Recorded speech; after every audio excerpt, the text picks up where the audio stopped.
Oui, allô? Écoute, on prépare un événement spécial, puis j'aurais besoin d'une commande d'homards vivants. OK, là. Mais toi, c'est quoi? T'as une poissonnerie, ça? Ben, en fait, moi, dans le fond, je travaille avec les brokers, avec les revendeurs de Montréal. Donc, je me cherche des partenaires. OK. Puis, je veux rester low profile. Fait que moi, ce que je te proposerais, c'est de faire des transactions là, juste en cash. Je peux faire les cash. Il y a bien d'argent de l'argent avec des homards.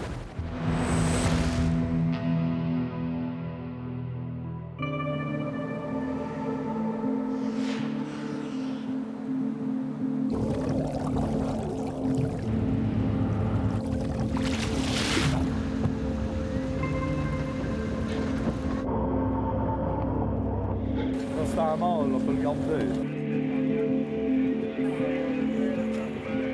Là, c'est des places de pêcheurs, c'est des communautés de pêcheurs. Tu t'en reviens à la pêche, c'est ça, là. Ben, c'est sûr, ça fait rouler l'économie. Hein? Plus que de morts, plus que de l'argent sur le terrain.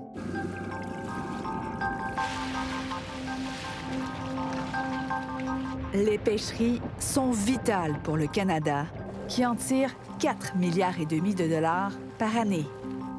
À elle seule, la pêche au homard dépasse 2 milliards de dollars. Elle est la plus lucrative du pays.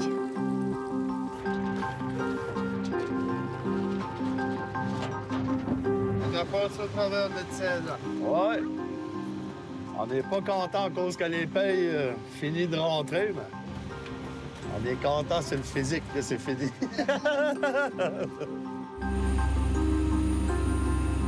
Cette année, ben, c'est mon année record. Il y a eu des pêches de 3 000 à 4 000 livres. Là, par jour, là, par bateau. Ces quantités sont exceptionnelles. Nos pêcheurs de homards gagnent très bien leur vie. On a des quais dans la péninsule acadienne cette année où est-ce que les moyennes par bateau étaient presque 100 000 livres. Là. Une saison, ça dure 2 mois. 100 000 livres, OK, payés à 7 la livre ou 8 la livre. Vous imaginez, je comprends qu'ils ont des dépenses, là, mais la pêche est devenue incroyablement lucrative. Le réchauffement climatique explique cette abondance. Le crustacé migre vers le nord à la recherche d'eau plus froide. Dans la péninsule acadienne, c'est l'Eldorado, surtout qu'il n'y a pas de quotas. Les scientifiques du gouvernement établissent plutôt un effort de pêche. Ça veut dire qu'ils gèrent les stocks en limitant le nombre de permis de pêche, de casiers et la durée de la saison. Sur les quais, l'intérêt pour le crustacé est remarquable. La présence des touristes et des locaux en témoigne. Gilles Thériault œuvre dans le monde des pêches depuis plus de 50 ans. C'est les gens locaux là, de la communauté. Ils vont s'acheter du homard pour un repas, puis ils payent en cash. C'est une pratique bien connue et acceptée, et d'après moi, tolérable. Notre équipe a visité plusieurs quais des Maritimes et constaté que des transactions se font en argent comptant. Ben là, tu sais, t'as du comme 1,5 de 3 quarts, 1,5 de 3 quarts. OK. Là, c'est du curé remonté, tu vas avoir des gros jours. 80, ouais. On ne parle pas d'un touriste, on ne parle pas d'un acheteur local. Le problème est d'un tout autre ordre. On parle de quantités massives de homards qui sont mal rapportés, qui sont sous-rapportés ou dans certains cas qui ne sont pas rapportés du tout. À peine les homardiers accostés, des acteurs clés entrent en scène. Des acheteurs professionnels qui participent à la pesée des prises avant de payer le pêcheur et expédier les cargaisons vers un vivier ou une usine de transformation. Dans la plupart des cas maintenant, ce sont des acheteurs indépendants, okay, qui achètent le homard, okay, puis qui le revendent. Sais-tu comment ils recrutent le pêcheur? En leur offrant du cash. Ces activités illicites sont bien connues du ministère. En 2024, un avis aux pêcheurs stipulait que les débarquements et revenus non déclarés sont illégaux et que le gouvernement comptait détecter et dissuader ces actes. Ces acheteurs intermédiaires-là, ils sont souvent payés une commission, que ce soit 50 cents, 75 cents, la livre. Ces gens-là ont intérêt à être attractifs aux yeux des pêcheurs. Les transactions suspectes auraient lieu à l'abri des regards dans ces petites cabanes. Moi, je fais quoi j'ai à faire, puis je suis assez badlocké. Je me prends du cash, je vais me faire pogner tout de suite.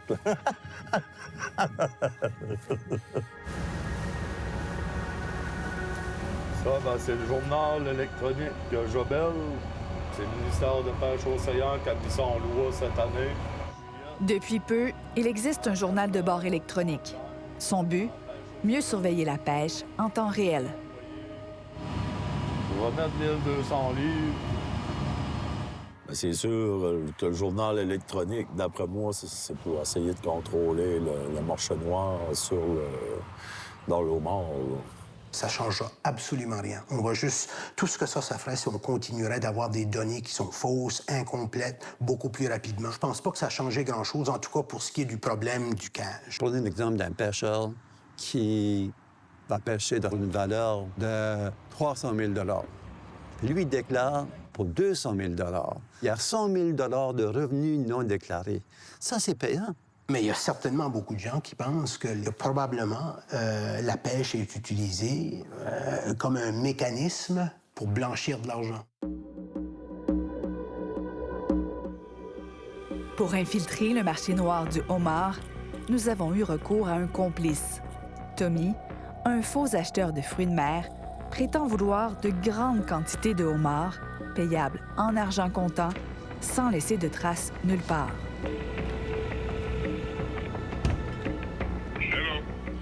Oui, allô? Ben c'est ça. Comme vous avez vu dans mon message, j'étais intéressé à savoir si peut-être qu'on pourrait faire affaire là, pour les homards. Qui veut ça? Qu'est-ce qu'ils font avec, là? Ben, nous, on appelle ça les clients high profile. Là. Donc, ils sont prêts à très bien payer là, pour les avoir. Là. Faut que ça paye, tu sais. Faut qu'on peut se faire de l'argent. Ah, t'inquiète, on va faire un bon deal.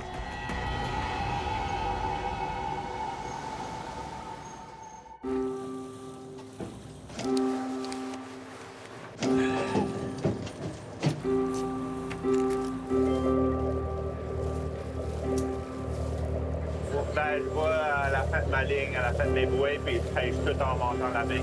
Bien avant l'aurore, le homardier Barons Bay avance dans la baie des Chaleurs.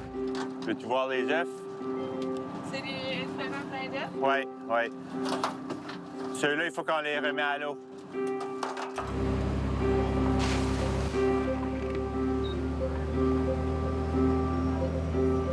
Des journées de même, j'en passerais 12 mois sur l'eau si je pourrais, tu sais, là.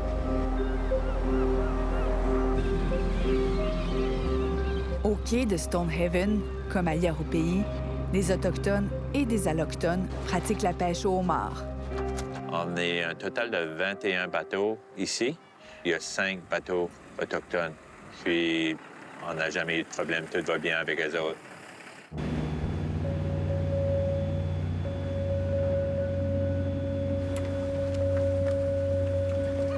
OK, c'est bon, touché.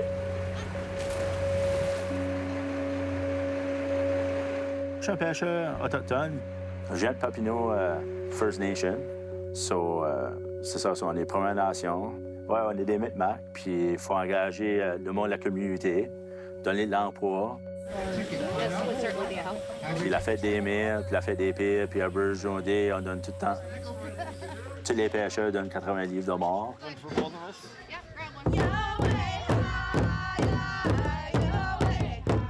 Les pêcheurs de Papineau pêchent au même moment que les Allochtones, au printemps.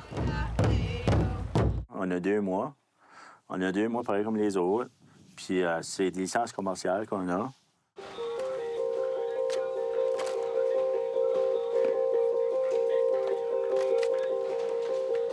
Il s'agit d'une pêche dite commerciale. Elle est établie par des scientifiques qui dictent les dates permises. Pour assurer la pérennité du homard, ils déconseillent la pêche durant l'éclosion des œufs, la mue, la ponte et l'accouplement.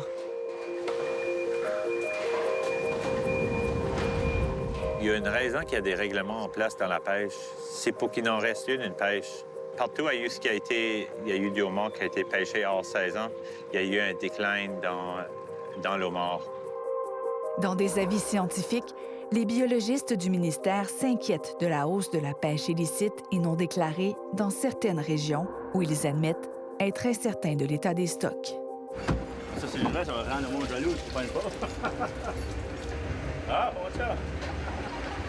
Il faut suivre les lois, pareil comme les autres. T'sais, on est ici pour protéger notre environnement, puis la nature pour nos descendants. Puis là, on est en train de la ruiner, puis je trouve ça vraiment malheureux. À 170 km au sud de Stonehaven, le quai de Richibouctou accueille une des plus grosses flottilles du Nouveau-Brunswick. Le climat entre allochtones et autochtones est plus tendu. En juin, la saison commerciale est fermée. Seuls les pêcheurs Mi'kmaq sont sur l'eau. C'est à ce moment qu'avec ma collègue réalisatrice, nous avons troqué nos identités pour celles de touristes naïves et ignorantes du monde des pêches. Nous prétendons vouloir acheter du homard en argent comptant. Was it a good day fishing? Oh, not bad. Maybe we can buy some for our dinner. We just fish for the community. We bring it for the community for them to feed, like for the elders. OK.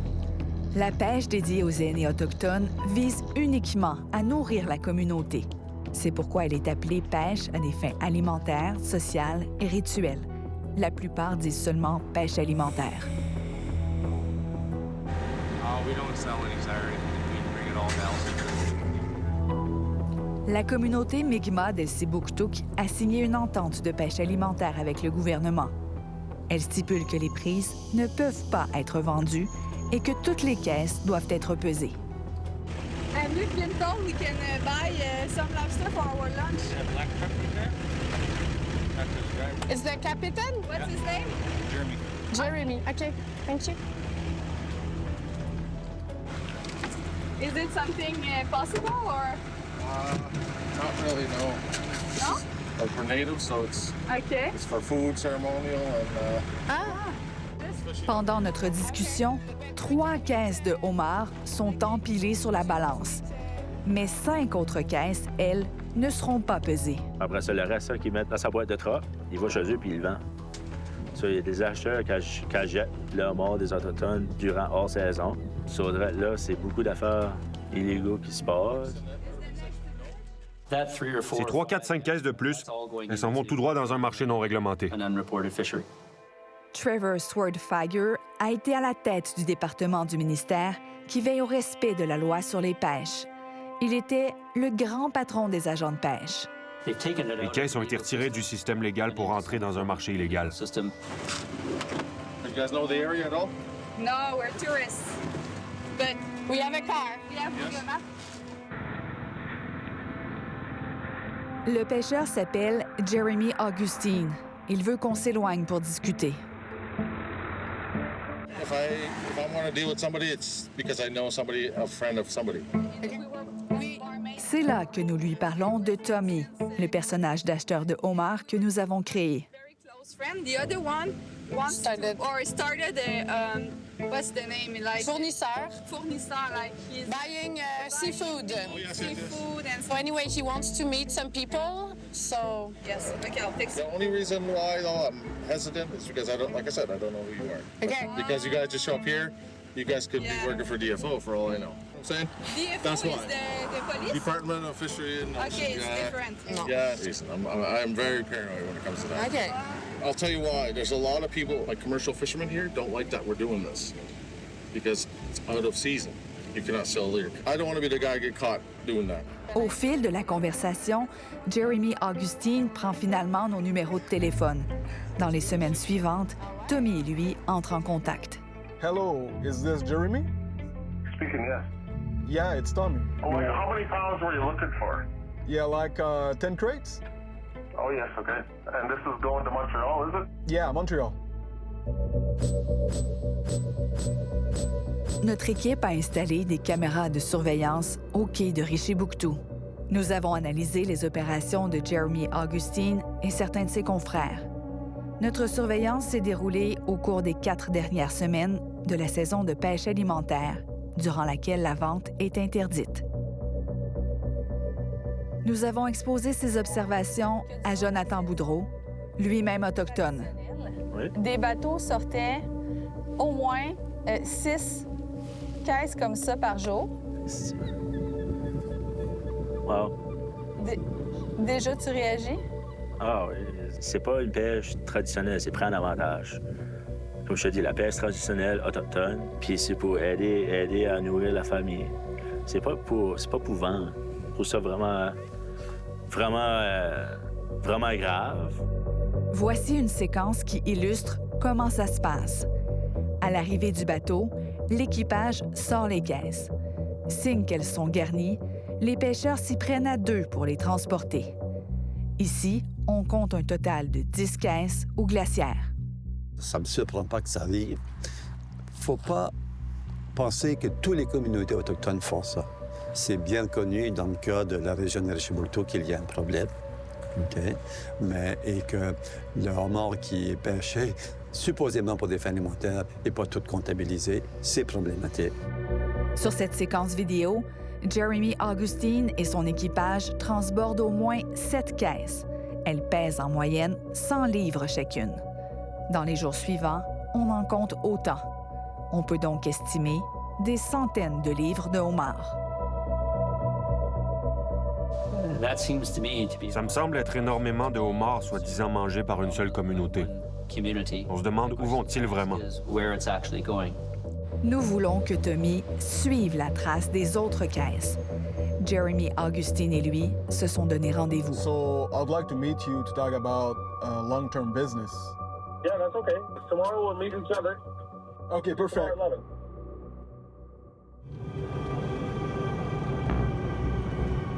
Accompagné d'un faux partenaire d'affaires, Tommy rencontre Jeremy Augustine dans un stationnement d'Elsibuktuk. Le pêcheur Mi'kmaq veut d'emblée convenir de l'entente qu'ils prendront. Jeremy? Yep. How's it going, man? Yeah, what's your name? Chris. Chris? Nice to meet Yeah. you. Nice to meet you. Nice to meet you guys. It's always better in person, yeah? Yeah, look, are you doing this legit? Like, that's the point. We want to lower the price, so we want to maybe do it cash. Okay. Jeremy Augustine suggère la façon de procéder. Le meilleur moment, selon lui, est à l'extérieur de la saison commerciale. We'll make it work, but you know the dates. June 1st, July 7th, that's the best time. You can stock up or buy as much as you can down.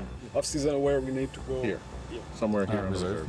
I drive around in circles to make sure nobody's following me. Yeah. You know what I mean? Like, so, you know, you're going to save money, but I'm not going to say your price now. Definitely going to beat the market. I'll just say that. Yeah. Nous résumons ces propos à un ex-sous-ministre adjoint des Pêches et des Océans.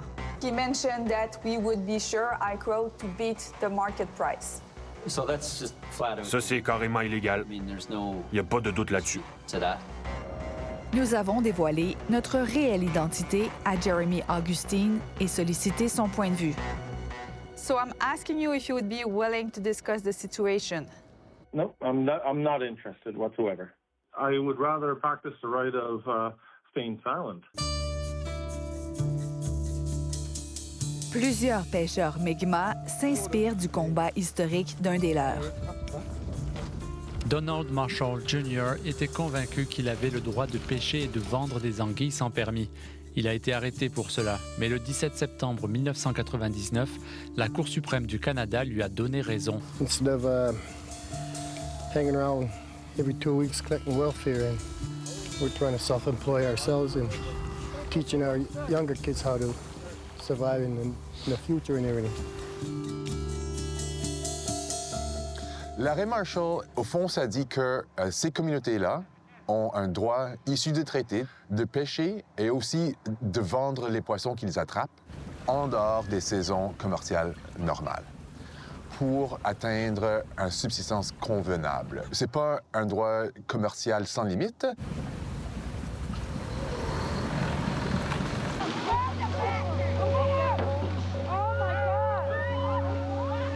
La vente à l'extérieur des saisons de pêche commerciale a suscité du mécontentement de la part de pêcheurs allochtones.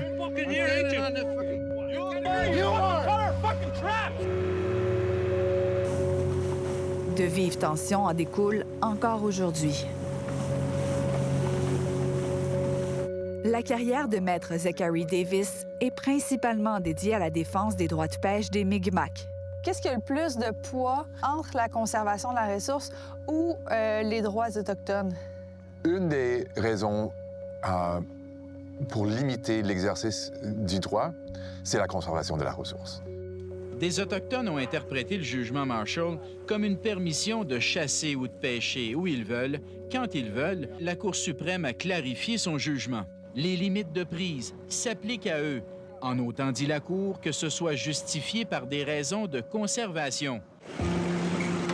Bonjour, est-ce qu'il y a quelqu'un qui parle français? Lors de notre première rencontre, le pêcheur Jeremy Augustine a évoqué la question des droits issus de traités et de l'entente de pêche alimentaire qui interdit la vente hors saison. So, yes, we have a right, but our chief and counsel, we have the biggest reserve in New Brunswick. And unfortunately, they made deals with the DFO. They got paid off. Basically, got a bunch of money for this deal. Que se passe-t-il si un individu ne respecte pas cette entente? Est-il possible de faire valoir ses droits issus de traités? Ça serait difficile parce que les droits n'appartiennent pas à l'individu. Les droits appartiennent aux communautés.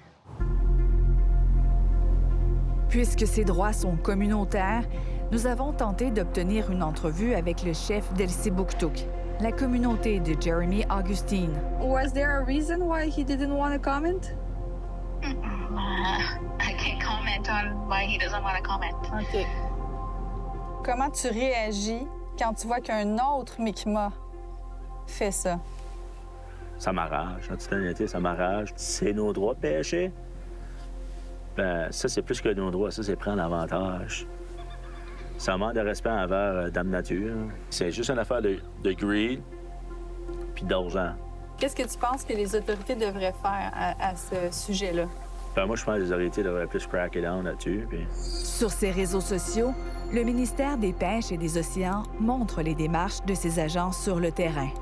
Avertissement, contravention, arrestation, perquisition.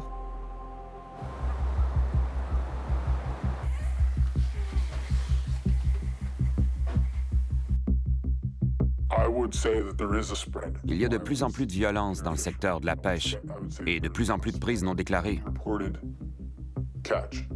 Nous avons convaincu un agent de pêche de nous parler.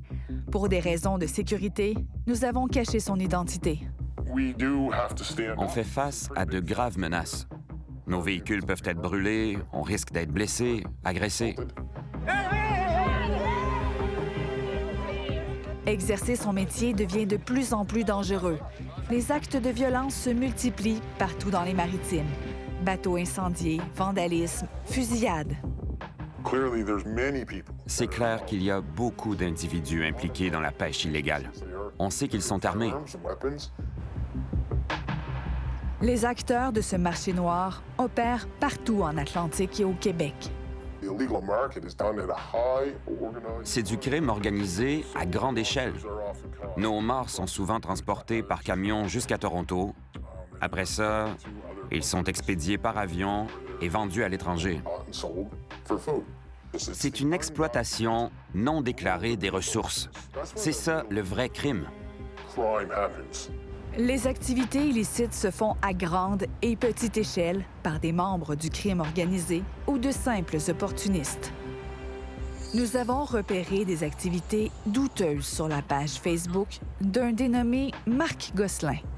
L'homme, qui n'est pas autochtone, semble transformer du homard pêché en dehors de la saison commerciale. Notre complice Tommy l'a contacté. Oui, allô, c'est Marc? Oui, je cherche encore des homards. On peut faire une cage deal, peut bien de faire des fois, mais on dit ça chez la réserve, puis qu'on floderait son truck là. Il conseille à Tommy une stratégie alternative. Il y a une autre manière aussi. Trouve-toi un Indien, s'il est à côté de toi, viens. Ah oui? Tu peux aller à l'orignal, tu peux aller au fléton, tu peux aller au homard. Ben, faut que tu aies cette personne-là avec toi pour prendre la responsabilité de ce qu'il y a dans ton camion. Bon, par exemple, laisse-le prendre à la toilette, puis là, tu fais apprendre avec ça ce qu'il y a à la toilette, puis là. Faut qu'il aille à la toilette avec lui, là. En tout cas, j'aimerais vraiment ça qu'on puisse se rencontrer, toi puis moi. Yeah, I'll work with you, no problem. Like, you sound like fun.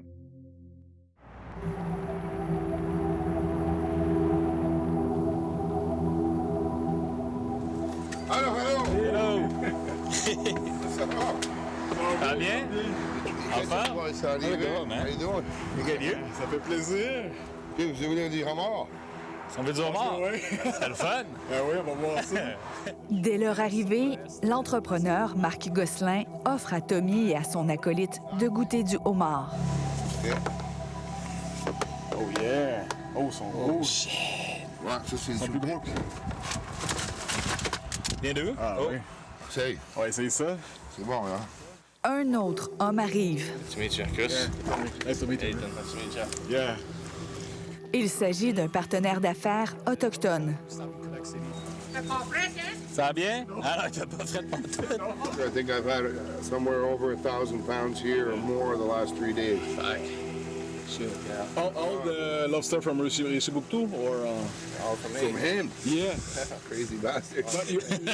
Marc Gosselin explique que les homards fournis par son partenaire autochtone ont été pêchés en dehors de la saison commerciale. He's food fishing and that. We're just using fresh ice.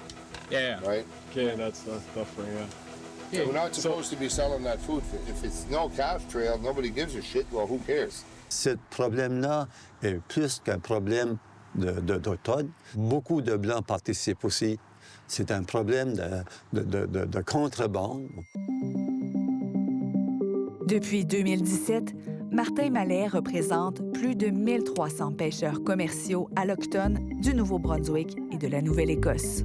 Et ça nous prouve justement qu'il y a une surpêche qui est en train de se faire. Il faut arrêter l'abus. Elles sont drôles. Pour nous, la priorité numéro 1, c'est tout ce qui est le dossier réconciliation dans les pêches avec les Premières Nations. On ne blâme pas les Autochtones, on blâme le gouvernement de ne pas faire respecter les règles en place, ses propres règles. Les associations de pêcheurs, il y en a quelques-unes d'entre elles là, qui ont tendance à pointer le doigt vers les pêcheurs autochtones et je trouve que c'est vraiment hypocrite de leur part. Il y a bien plus de homards non déclarés qui sortent de la pêche commerciale que de toutes les pêches autochtones combinées, là. Ces prises de homards représentent d'immenses quantités dans la pêche commerciale. Entre 10 à 30 des débarquements de homards seraient non déclarés, selon une note interne du ministère. Cela peut équivaloir jusqu'à 681 millions de dollars par année. S'il y a 30 de plus de homards qui n'est pas déclaré, c'est énorme.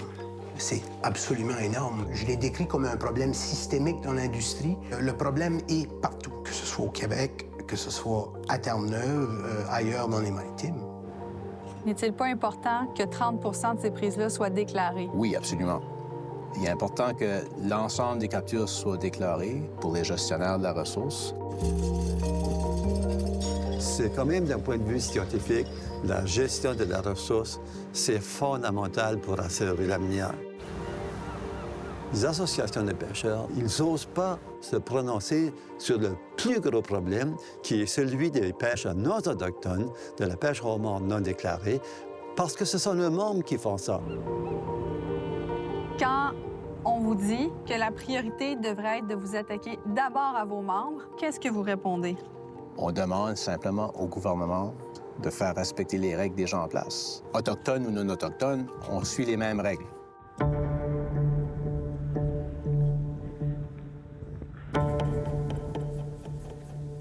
En caméra cachée, notre équipe a visité plusieurs quais qui n'accueillent que des pêcheurs allochtones. Des activités suspectes nous ont été rapportées par plusieurs sources. Puis, la pêche a été bonne? Ouais, il faisait vraiment beau. Parmi les stratagèmes louches, la vente des prises à 2 acheteurs sur 2 quais différents. Normalement, là, OK, la très grande majorité des pêcheurs vont à un acheteur. Okay? Ils ne vendent pas à 2 acheteurs. OK? C'est normal que ça éveille des soupçons. Nous avons été témoins de ce scénario. Fait que vous êtes à 2 quais? J'en vends aux 2 quais. J'en vends à 2 différents buyers. Un pêcheur va vendre à un acheteur principal. Tout est fait en bonne et due forme. Puis là, il va en garder une portion qui est vendue à un deuxième acheteur. Vous comprendrez qu'il y a beaucoup du problème de cash et de prise non rapportée qui se joue là. Alors, lorsque tu n'as pas de preuves, il faut faire attention. C'est ça le problème. Dans certaines zones de pêche, le ministère permet les débarquements à 2 quais. Pour démontrer une activité illégale, il faut consulter les conditions du permis de pêche, les journaux de bord et les déclarations de revenus. Ces documents ne sont pas publics. Pour prouver que cette personne a enfreint la loi, il faut ces documents-là. Mais il est difficile d'y avoir accès si on ne fait pas partie des forces de l'ordre. De retour chez Marc Gosselin, la mission de Tommy se poursuit. Il est entraîné dans le sous-sol qui a toutes les allures d'une cuisine commerciale. La fameuse cuisine. L'entrepreneur admet y transformer des centaines de livres de homards au moment où la vente est proscrite. Wow. You did 1,000 pounds in here yesterday? Yeah, this is what we do. Oh, yeah. Yeah, I can do 400 pounds a day in here, maybe. Okay. Each day, he can process 400 pounds of lobster.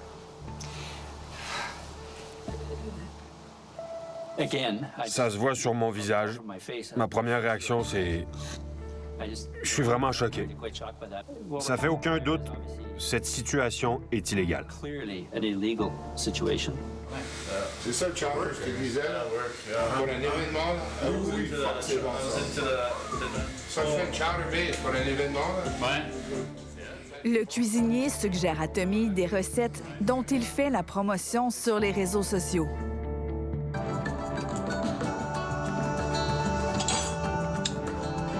Marc Gosselin tente de convaincre Tommy d'acheter du homard en pot. Il le rassure. De cette façon, les autorités ne pourront pas prouver que la vente est illégale. The food you're talking about that's off-season, we're going to take advantage of that. Yeah. And we're going to create it for you, but it has to come this way. Oh, yeah, thanks. You squeeze the juice out, make a sandwich. I put a bit of mayo. Yeah. You're going to try to move live lobster. They're following it. You know, they want to know where the hell it goes. If he's bringing it here and he's cooking it, after that, how can they tell what the hell it is? It's been cooked. Yeah. So it'd be hard for them to say that I got it from him. Right.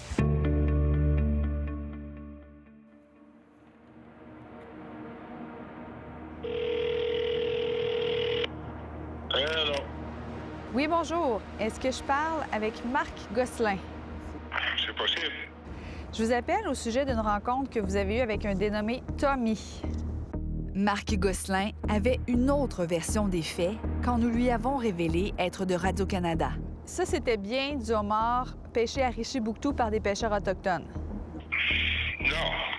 J'ai dit que je l'avais acheté à Redhead, à PEI. Il assure s'approvisionner en toute légalité lors de la saison commerciale à l'île du Prince-Édouard. Nous lui demandons d'expliquer pourquoi avoir invité son partenaire autochtone à la rencontre avec Tommy. Moi, je ne veux pas admettre à rien. Quand que j'ai parlé avec ton Tommy, là, ben, tu peux bien dire qu'il mange la fucking de map. Tu en sais trop d'affaires de Tommy, puis tu sais pas en tout de fuck qui se passe avec nous autres. So, moi, je veux juste te dire, Steph, j'ai rien à faire avec les mangeurs autochtones, puis j'ai rien à faire avec du homard et des pots avant de Tommy. Bon, arrête de perdre mon temps. OK? Merci.